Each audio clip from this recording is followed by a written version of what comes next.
그리고 마지막으로 학생 발표라는 점에 예외를 두어 이혜성 법무관님이, 정종구 변호사님, 이민재, 이현주, 김유진 학생과 함께 준비하신 국내외 AI 윤리 원칙 동향을 발표하시겠습니다.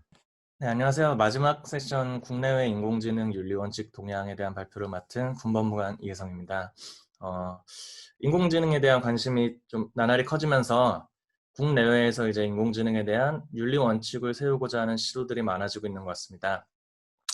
이런 상황을 좀 폭넓게 이해를 하고 그 안에서 의미를 찾고자 저희 사피에서 이제 근 1년이 넘게 이제 윤리 원칙 프로젝트를 좀 장기 프로젝트로 진행을 하고 있습니다. 오늘 발표에서는 그 시간상 구체적인 내용을 전부 언급하기는 힘들고 간략하게 연구 방법과 그간의 성과 그리고 향후 계획에 대해서 소개하는 시간을 가지고자 합니다. 저희 연구의 구체적인 결과는 내년 1분기에 이제 논문이 하나 나갈 예정이기 때문에 논문을 참고해 주시면 감사할 것 같습니다. 대략적인 연구 방법은 다음과 같습니다.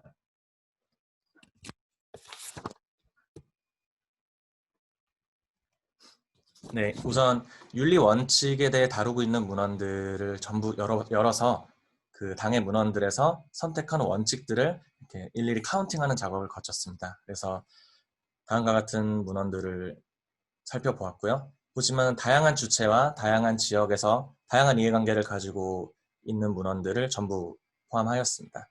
그래서 이제 그 결과물이 이제 저희 학생 조교분들이 수고해 주신 결과 이런 데이터셋을 확보할 수 있었고요. 지금 아래 잘려 있는데 상당히 큰 엑셀 파일로 존재합니다. 그래서 지금은 보정 작업 중인데 아마 당의 데이터셋은 빠른 시일 내로 사피 홈페이지에서 이제 무료로 접근하실 수 있도록 공개를 할 예정입니다. 이상 이렇게 분석한 결과에서 최빈출값들을 도출한 결과 현재 국제적으로 논의가 되고 있는 윤리 원칙들은 이렇게 7개 정도 대원칙으로 수렴이 되고 있는 사실이 확인되었습니다. 인공지능에 대해 조금 관심이 있는 분들이고 민원들을 살펴보셨다면 어디선가 한 번씩은 보셨을 원칙일 것 같습니다. 공정성, 투명성, 설명 가능성 등등인데요. 우선 이 원칙들에서 추가로 더 언급을 하는 데도 있고 이 원칙 중에 일부만 언급을 하는 것도 있고 하지만 대부분의 논의는 이 원칙들을 중심으로 이루어지고 있는 모습이 드러나고 있습니다.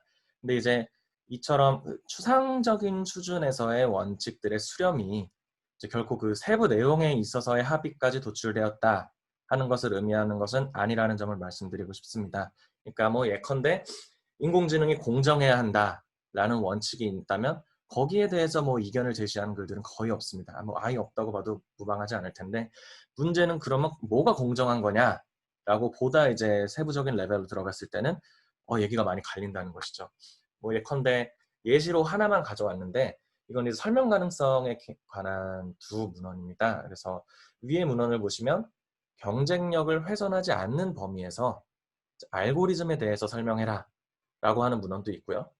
다른 문헌을 보자면 결정, 데이터셋도 다 공개하고 알고리즘, 라벨링, 게더링 어떻게 했는지까지도 공개를 해라.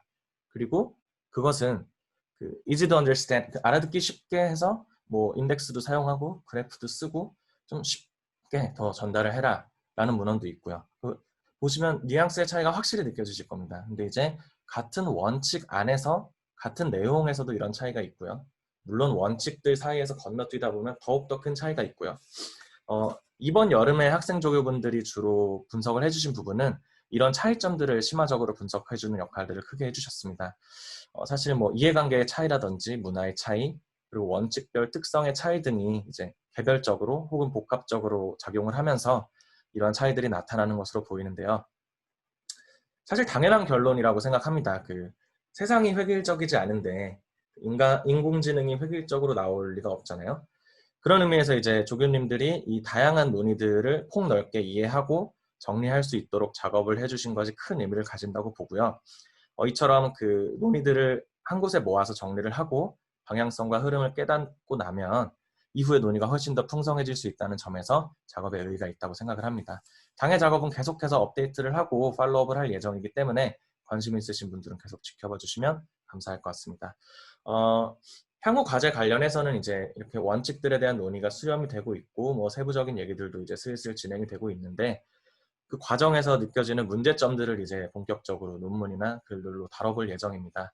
여기서 다 소개를 드리긴 어렵지만 개인적으로 제가 최근에 가장 느끼는 점은 소비자 혹은 이용자에 대한 고려가 조금 더 많이 되어야 하지 않나 하는 생각을 하고 있습니다. 뭐 앞서 보여드린 문헌들 전부 뭐 대부분 뭐 서양이나 혹은 이제 기업들 위주가 메인이 이루어지고 있고요.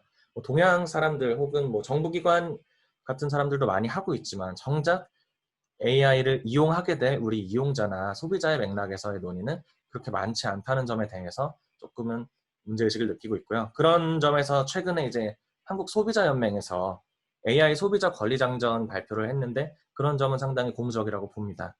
근데 뭐 또 이제 그들이 소비자를 고려하는 것도 필요하지만 소비자 또한 인공지능 윤리 원칙에 대한 그런 인식을 가져야 할 필요성도 있다고 봅니다. 사실 제가 최근에 좀 관심 있게 봤던 것 중에 하나가 그 우리나라에서 이제 최연소 뭐 바둑 천재 기사가 뭐 했다가 온라인 대국을 두는데 이제 뭐 인공지능 이 훈수를 주는 대로 따라 했다가 뭐 자격 정지를 먹고 뭐 그런 사건들도 있었는데요. 그러니까 뭐 인공지능을 개발하는 쪽에서도 소비자를 고려해야겠지만 소비자들도 이렇게 인공지능에 대한 원칙이나 윤리들 충분히 고려해 나가면서 이 논의들이 발전해 나가야 하지 않을까 하는 생각이 있습니다.